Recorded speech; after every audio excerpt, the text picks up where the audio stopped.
வணக்கம். அக்ஞான கிறுக்கல்ல அடுத்த பகுதி. நான் ஒரு சமீபத்தில் ஒரு ஒரு கிளினிக் போயிருந்தேன்.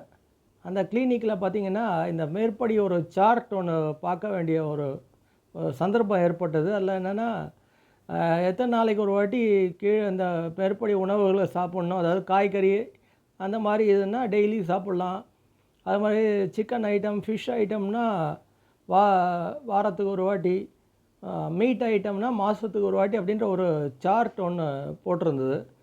அதை பார்த்தோன்னே எனக்கு என்ன ஒரு இது ஸ்ட்ரைக் ஆச்சுன்னா, அதாவது இப்போது எங்கே பார்த்தாலுமே அந்த ஒரு பிரியாணி, யாருடைய வாயில் கேட்டாலும் பிரியாணி. இன்றைக்கி பிரியாணியா சார், இன்றைக்கி பிரியாணி கிடைக்குமா?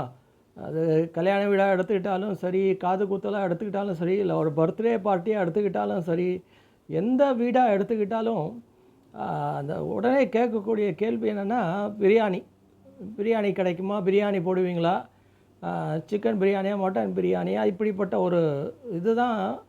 அதுக்கேற்ற மாதிரி பார்த்திங்கன்னா, பிரியாணியோடைய ஒரு வெரைட்டிஸ் எக்கச்சக்கமாக வந்துக்கிட்டே இருக்குது.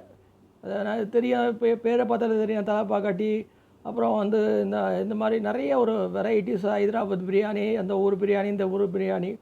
ஆனால் ஒரு ஒரு 10 வருஷம் முன்னாடி வரைக்கும் இந்த மாதிரி ஒரு இதை கேள்விப்பட்டதே கிடையாது. அசைவம் சாப்பிடுவாங்களே தவிர, மற்றபடி அசைவம் சாப்பிடுவாங்களே தவிர, இந்த மாதிரி முழுக்க முழுக்க பிரியாணி மீது ஒரு மோகம் அப்படின்றது அது சின்ன குழந்தைங்க, பல்லு இல்லாத குழந்தையிலேருந்து பல்லு போன ஒரு பெரியவர் வரைக்கும் இந்த பிரியாணி மோகம் இப்போ ரொம்ப ஆட்டி படைக்குது அப்படின்னு தான் நம்ம சொல்லணும். ஒரு புள்ளி ஓரம் என்ன சொல்லுதுன்னா, கிட்டத்தட்ட ஒரு 15,000 கோடி இல்லை 20,000 கோடி வரைக்கும் இந்த பிரியாணி சேல்ஸ் தமிழ்நாட்டில் நடக்குது. அப்படின்னா இந்தியாவில் நம்ம பார்த்துக்கிட்டோன்னா எந்த அளவுக்கு இதனுடைய தாக்கம், இதனுடைய மோகம் இருக்குது அப்படின்றது அவங்களுக்கு தெரிய வருது.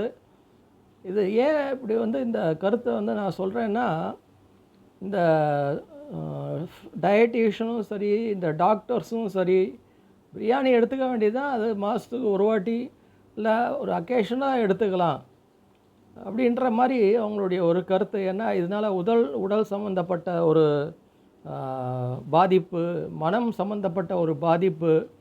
ஏன்னா உணவு மனத்தை டைரெக்டாக பாதிக்குது அப்படின்றது பல ஆராய்ச்சிகள் மூலமாக அவங்க நிரூபிச்சிருக்காங்க. அதாவது இந்த உணவு மாத்திரம் கிடையாது, சமைக்கிறவங்க மாத்திரம் கிடையாது, பரிமாறுபவர்கள் யாரை எடுத்துக்கிட்டாலும் அந்த உணவு எமோஷ்னலாக இல்லை ஃபிசிக்கலாக இல்லை மென்டலாக எல்லா விதத்துலேயும் ஒரு பாதிப்பை ஏற்படுத்துது. இப்போ பார்த்திங்கன்னா ஒபிசிட்டி, அப்போ இந்த குழந்தைகளுடைய தாறுமாறான ஒரு வளர்ச்சி, ஒரு ஒரு ஒரு கண்டபடியான ஒரு எண்ணங்கள், கோபம், அப்புறம் ஒரு ஒரு வல்கர்னஸ், இது எல்லாமே இந்த ஃபுட்டை சார்ந்த ஒரு பாதிப்பாக கூட இருக்கலாம், கண்டிப்பாக இருக்கும் அப்படின்னு தான் மருத்துவர்களுடைய ஒரு ஒரு இது.